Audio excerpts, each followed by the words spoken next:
I'm going to be comparing two TED Talks. The first is The Power of Vulnerability by Brené Brown, and the second is Tidying Up Art by Ursa Swirly. The first one, The Power of Vulnerability, is where Brené Brown is telling us about how she started researching connection. She wanted to figure out how connection works and why we feel connection. When she started to do this, she saw that shame is what breaks connection. Shame is the fear of not connecting with people. When she figured this out, she really wanted to understand and conquer shame. So she started to dig deeper, and when she did this, she found that the core of shame is vulnerability. Brené Brown decided that she wanted to figure out how to conquer and understand vulnerability and shame. Therefore, she started trying to interview lots of different people about vulnerability, and she saw that there were two different types of people. People who were very vulnerable and had shame about it, and people who didn't feel the shame. The thing that divided these two people were that the ones who didn't feel the shame believed that they were worthy of love and belonging. When she realized this, she decided that she wanted to get more in depth of an understanding on the people who believed that they did belong, and she called them the wholehearteds.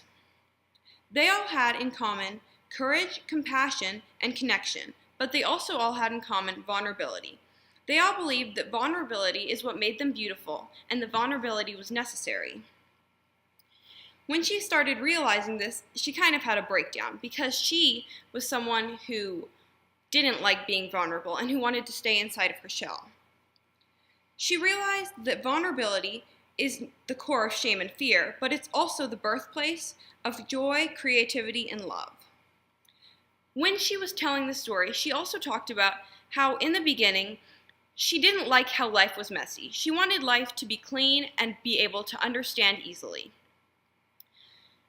But then, closer to the end, she realized that life is messy and that you have to love it. You have a choice to either love the mess or to try and organize it. She decided that she needed to learn to lean into the discomfort of life, and that that's what the people who didn't feel the shame of vulnerability were doing.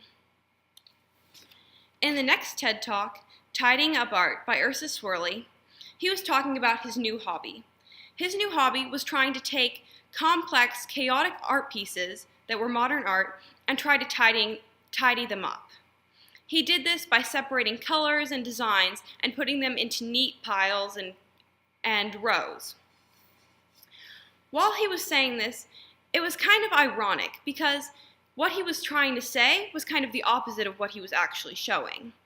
When he was saying that we needed to clean the mess or tidy up the art, he was actually trying to hint at that we needed to not tidy up the art and to not tidy up the mess, but we actually needed to sometimes embrace the mess. I think these two videos really relate because in both of them, it starts out with the author or the speaker saying that they didn't like the mess. Life is a mess and that they felt like they needed to tidy it up. But sometimes what you really need is not to clean up the mess, but to embrace it. In art, if you try and clean up the mess, then the art isn't interesting. What's interesting is the chaos, because the chaos is beautiful.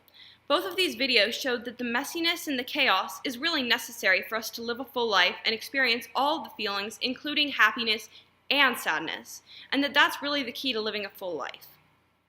So, the two TED Talks, The Power of Vulnerability by Brené Brown and Tidying Up Art by Ursa Swirly, really connect because they both showed that we need to embrace the mess of life and not try to clean it up, because that's the way to live a fulfilled and understanding life.